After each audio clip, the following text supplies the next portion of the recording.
Optimal swarm control problems involving two classes of agents, demand and resource agents, are considered in this research. The problem formulation is motivated by applications where agents of one class are assigned to agents of the other class, with the overall cost of an assignment quantified by the Wasserstein distance between the densities of the two agent classes. This setup leads to a nonlinear, infinitedimensional optimal control problem, as the assignment cost can decrease when agents move, but this incurs a physical motion cost. To tackle this problem, the authors employ continuum idealizations of large-scale swarms, where the dynamics describe the evolution of the spatially distributed densities of each agent class. They show that in one spatial dimension, this problem can be converted to an infinitedimensional, but decoupled, linear-quadratic tracking problem when expressed in terms of the respective quantile functions. This problem formulation has significant implications for multi-agent systems, networked robotic systems, and infinitedimensional systems, connecting optimal control theory, optimal transport theory, and Wasserstein distance. Applications such as edge computing and mobile cloudlets also benefit from this research. The authors provide solutions to the general unidimensional case, as well as special cases of constant and periodically time-varying demands. They note that their problem formulation is novel, but builds upon recent interest in connections between optimal transport theory and optimal control of multi-agent systems, citing previous work in mean-field models of self-interacting swarms. While distributed decision-making approaches are essential in multi-agent systems, this paper focuses on a centralized control approach. The development of effective motion planning and control strategies for systems described by distributions remains an area of interest, and this research provides a new direction in this area. A novel problem formulation for control in swarms of two agent classes is presented, where one class tracks the other. The formulation involves an optimal control problem balancing assignment costs, quantified by the Wasserstein distance, and physical motion costs of tracking agents. The decision variable is the velocity field of the tracking agents, which follow an advection model, resulting in an infinitedimensional nonlinear optimal control problem. This problem formulation is based on a centralized control approach, aiming to understand performance limitations and provide benchmarks for evaluating control strategies. Two types of agents are considered: demand and resource agents, described by time-varying position coordinates.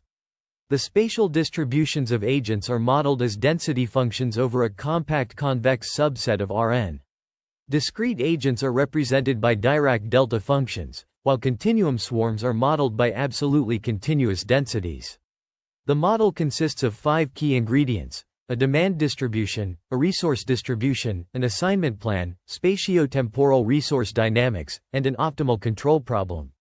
The demand and resource distributions are defined over the domain, with the demand distribution representing discrete agents' spatial locations and demands, and the resource distribution describing the state of resource agents.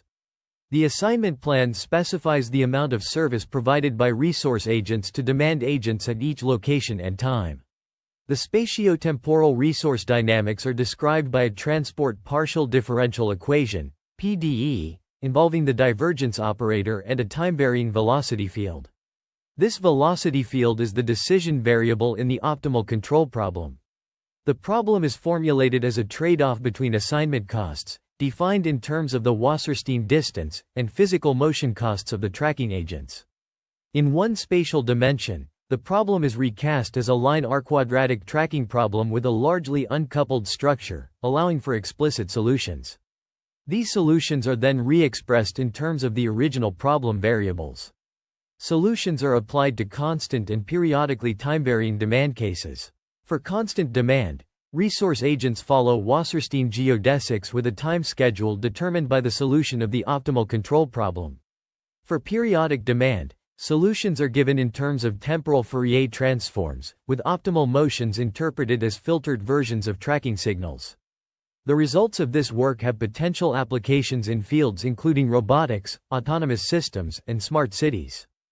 In this section, we formulate an optimal control problem that aims to minimize the cost of maneuvering a resource distribution to match a demand signal over a time horizon. The resource and demand distributions are denoted by R and D, respectively. A transport equation is used to describe the motion of resources in space, with a velocity field v defined as a decision variable. The performance objective consists of two competing terms, an assignment cost and a motion cost. The assignment cost J_A is given by the total weighted, squared, distance between resources and demands, quantified as the integral of the squared distance over the joint resource and demand distribution. This expression is location-aware and can be interpreted as the cost of communication between assigned resources and demands. The optimal value of this expression is known as the 2 Wasserstein distance W2_2 R d. The motion cost J_m represents the physical cost of moving the resource distribution and is given by the integral of the squared velocity magnitude over the resource distribution. This cost is then combined with the assignment cost using a tradeoff parameter alpha. The overall cost is expressed as an aggregate objective J that minimizes the sum of the assignment cost and the motion cost over a time horizon. Formally, the problem can be stated as a minimization problem over the resource distribution R and the velocity field v. The minimization objective is to minimize the cost J over a time horizon, 0, t, subject to the dynamic constraint describing the evolution of the resource distribution. This problem can be simplified by noting that the marginalization constraint on the assignment plan K can be moved inside the integral, leading to an optimal control problem with a single decision variable. Specifically, the infimization over K can be eliminated by replacing J_A with its optimal value W2_2, R_T, D_T. The simplified problem, problem 2, consists of minimizing the integral of the 2 Wasserstein distance W2_2, R_T, D_T, plus the motion cost J_m, R_T, V_T, over the time horizon, subject to the dynamic constraint. The objective function now combines the competing goals of matching the resource and demand distributions and minimizing the cost of physical motion. In the unidimensional spatial domain, the proposed model is solved by transforming the dynamics and objective. This transformation is achieved through quantile functions, defined as the inverse of cumulative distribution functions, CDFs. The quantile function's evolution mirrors the spatial location of each particle of mass, inheriting the same dynamics as the flow map. Consequently, the velocity field is reparameterized, resulting in simpler dynamics for the quantile functions. This reparameterization enables the recovery of the original velocity field from the reparameterized velocity field. The transformation simplifies the problem, allowing for explicit solutions in the unidimensional case. By leveraging quantile functions, the authors demonstrate a novel approach to solving the proposed model, facilitating a more tractable and analytically solvable formulation. The use of quantile functions provides a valuable tool for reparameterizing complex dynamics, enabling the derivation of explicit solutions in unidimensional spatial domains. This approach has significant implications for modeling and analyzing complex systems, offering a more efficient and accurate method for solving problems in various fields. The authors transform the original problem into an equivalent form, focusing on the quantile function QR and the velocity field U. Lemma 6 establishes a one-to-one correspondence between the sets R, V, and QR, U, related by the bijective transformation T and its inverse T1. This transformation enables the interpretation of constraints on QR, U, as the dynamic constraint, monotonicity constraint, and input constraint, ensuring QR remains an actual quantile function for all time. The objective function is then rewritten in terms of QR and U, utilizing the push forward of a measure and the fact that the push forward of the uniform density through QR is the original density. This transformation eliminates the state-dependent weighting term, resulting in a rewritten motion cost. The original problem is now equivalent to an infinitedimensional LQ tracking problem, as stated in Proposition 9, involving the minimization of a cost functional subject to the dynamics and constraints on QR and U. The solutions to the original problem and this equivalent problem are related by the transformations T and T1, with identical costs attained. Notably, the authors suggest the possibility of decoupling this infinitedimensional problem into an infinite number of uncoupled scalar LQ tracking problems. This decoupling is facilitated by the fact that the dynamics are decoupled in the index z, and the objective is an integration over all z. The paper presents a method for solving a problem involving a quantile function, specifically the minimization of an objective function subject to certain constraints. By considering the problem independently at each value of z, it can be reduced to a standard scalar linear-quadratic (LQ) tracking problem. However, this approach must account for the constraint that the level sets of the quantile function do not change with time, as per equation 33. To address this, the domain 0, 1 is partitioned into level sets of the initial quantile function QR 0, using the Q-level set partition PQ, as defined in definition 10.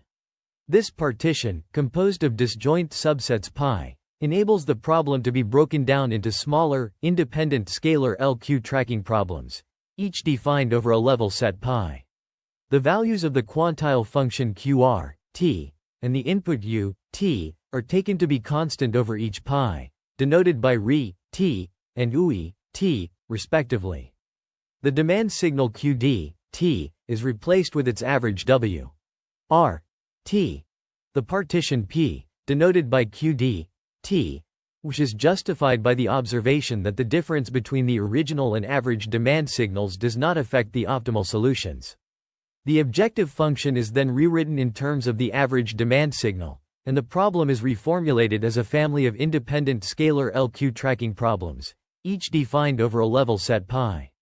The optimal solutions to these problems can be obtained independently, and the constraint, 33, is automatically satisfied by the partition. The paper also introduces the concept of a piecewise constant function, which is a function that is constant over each π and the partition P. The average of a function with respect to the partition P is defined, and is used to reconstruct the original function. The results are illustrated in Figure 3, which shows the Q-level set partition of the interval 0, 1 into level sets of a function Q, as well as the corresponding density and quantile functions. This novel approach enables the optimal solutions to be obtained independently, while satisfying the constraint that the level sets of the quantile function do not change with time. Researchers have introduced a decoupled family of scalar linear-quadratic tracking problems, which arise from partitioning the interval 0, 1 into a set P with index set I using the QR 0 level set.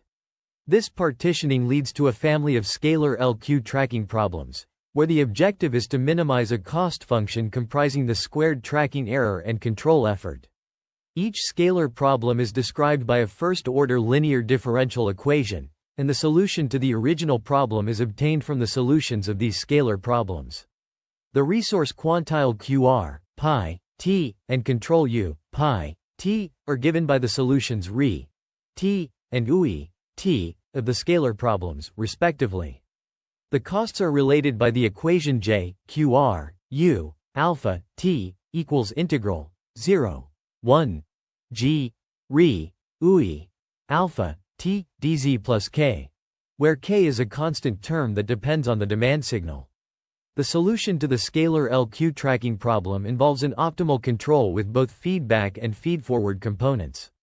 The feedback term is given by 1, alpha squared p, t, ρ, t, while the feedforward term is y, t.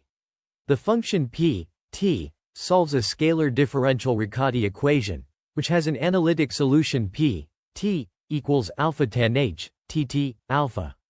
The feedforward term y, t, is obtained by integrating the demand signal d, t, with a time-varying kernel. Explicit expressions are provided for the state transition matrices of the closed-loop system and the feedforward term. Notably, the solution of the scalar LQ tracking problem requires the demand signal to be known ahead of time. The costs of the scalar problems are related to the cost of the original problem through the equation j, qr, u, alpha, t, equals integral 0, 1, g, ρ, ui, alpha, t, dz plus k. In the discrete agent case, the partitioning of the interval 0, 1 leads to a countable collection of scalar tracking problems, one for each agent of non-zero mass. This is illustrated in Figure 4, where each agent in the resource distribution corresponds to a constant region in the quantile function. A single scalar LQ tracking problem can be written for each element in this partition, with state re equals QR, pi, control UI equals U, pi, and tracking signal D equals QD, pi. The solution to the original problem of proposition 9 is presented in terms of the quantile functions, given by equation 52. This solution is derived using proposition 12, which combines the solutions of the scalar LQ tracking problems. The optimal velocity field, or control, of problem 2 consists of a feedback term and a feedforward term, as shown in equation 55. The feedforward term requires a backwards integration of the demand signal, a reasonable assumption in certain practical cases, such as static or periodic demand signals. The minimum costs for these problems are bounded below by a constant k, which depends only on the quantile function qd and the partition p. This fundamental performance limitation can be interpreted as a lower bound on the system's performance. However, if the initial condition can be chosen, it is possible to affect the partition p and potentially lower the cost. This raises an interesting question about how to initially position discrete agents with unequal masses to minimize k. In the special case of a static demand signal, the feedforward term takes on a specific form, and the optimal control is given by equation 59, in error feedback form. The optimal state trajectory is a straight-line interpolation between the initial state and the constant reference signal. The optimal cost for each scalar problem is computed as equation 61. Applying proposition 12 gives the solution to the problem of proposition 9 in this special case, presented in proposition 15.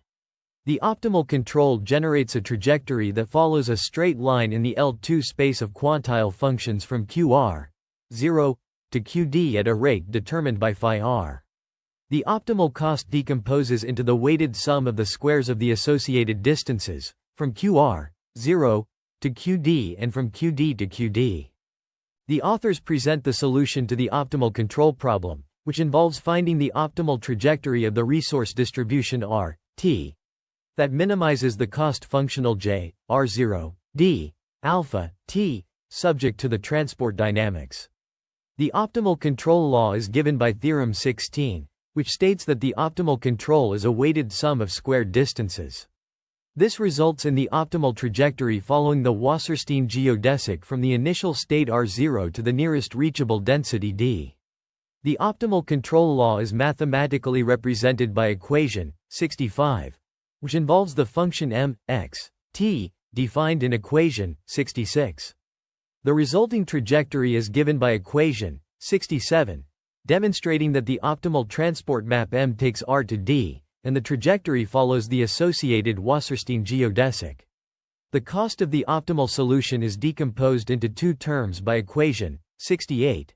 The first term represents the cost of transporting r0 to d, and the second term represents the cost of transporting d to d.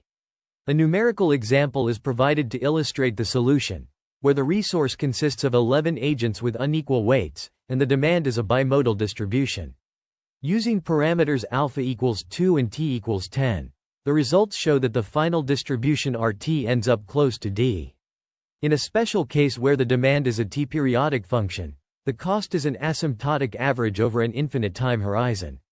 The optimal controls in this case are a combination of feedback and feedforward terms, with the feedback gains being exactly the infinite horizon LQR feedbacks. Equations 72 and 73 describe the steady-state responses of the systems to the t-periodic inputs d, showing that the response from d to re is the cascade of an anticausal and a causal first-order linear system. In this section of the research paper, a detailed analysis is presented on the optimal trajectory of resource distribution in response to a periodic demand distribution. The authors derive the frequency response of the system, revealing it to be a non-causal second-order low-pass filter with a cutoff frequency of 1, alpha. This indicates that the optimal trajectory primarily tracks the low-frequency components of the reference signal. The cost function is expressed in terms of the Fourier transform of the demand signal, and the optimal cost is shown to be a function of the Fourier coefficients of the demand signal. A proposition is also provided, summarizing the relation between the temporal Fourier transforms of the optimal steady-state resource and demand quantiles. A numerical example is presented to illustrate these results. This example consists of a discrete resource distribution with 11 agents and a periodically time-varying Gaussian mixture demand distribution. The authors display the time series of the demand and resource distributions, as well as the tracking signals and corresponding steady-state trajectories for 3 different values of alpha. The results demonstrate that as alpha increases, the resource swarm moves less due to the higher motion cost, and the tracking signals become less accurate. The initial state plays a role in the averaging operation, affecting the actual demand signals in the individual scalar LQ tracking problems. Key equations include the frequency response of the system, 74, the cost function in terms of the Fourier transform of the demand signal, 75, and the proposition that summarizes the relation between the temporal Fourier transforms of the optimal steady-state resource and demand quantiles, 78. The numerical example is illustrated in figures 6 and 7, showing the time series of the demand and resource distributions, as well as the tracking signals and corresponding steady-state trajectories for 3 different values of alpha. A novel model for tracking control in large swarms of autonomous agents is introduced, transforming the problem in the unidimensional spatial domain into a family of decoupled scalar linear-quadratic (LQ) tracking problems. This transformation enables the derivation of full solutions for the unidimensional case, leveraging the well-established theory of LQ control. The model's formulation involves a set of coupled differential equations describing the dynamics of individual agents and their interactions. By exploiting the spatial structure of the swarm, these equations can be decoupled, yielding a set of independent LQ tracking problems. Each problem is characterized by a quadratic cost function, penalizing deviations from a desired trajectory, and a linear dynamics equation, governing the evolution of individual agents. The paper provides explicit solutions for the unidimensional case, including the optimal control policy and the resulting closed-loop dynamics. Special cases with static and periodically time-varying parameters are also explored, highlighting the model's flexibility and adaptability to diverse scenarios. The proposed model's significance lies in its ability to scale to large swarms while maintaining tractability and providing guaranteed performance bounds. The approach's limitations, however, include the assumption of a unidimensional spatial domain and the requirement of a specific structure in the swarm's dynamics. Future work will focus on extending the model to higher dimensional spaces and relaxing these assumptions. Distributed control of multi-agent systems is crucial in scenarios where agents collaborate to achieve a common goal. This paper presents a novel approach to solving distributed optimal control problems using optimal transport theory. Optimal transport, a mathematical framework for comparing probability measures and quantifying their distance, is leveraged to develop a mean-field optimal control framework. This framework utilizes the Pontryagin maximum principle, a fundamental tool in optimal control theory. The authors derive the necessary and sufficient conditions for optimality and provide a detailed analysis of how to compute optimal control strategies using the mean-field optimal control framework. The efficacy of this approach is demonstrated through numerical simulations involving a swarm of robots tasked with covering a region. The mean-field optimal control framework is shown to be effective in solving distributed optimal control problems, where agents must collaborate to achieve a common goal. The author's approach provides a novel solution to the challenges of distributed control, where traditional methods often struggle to scale. The paper concludes with a comprehensive review of related work in the field, highlighting the contributions of this research to the development of distributed control methods for multi-agent systems. The use of optimal transport theory offers a promising direction for future research in this area.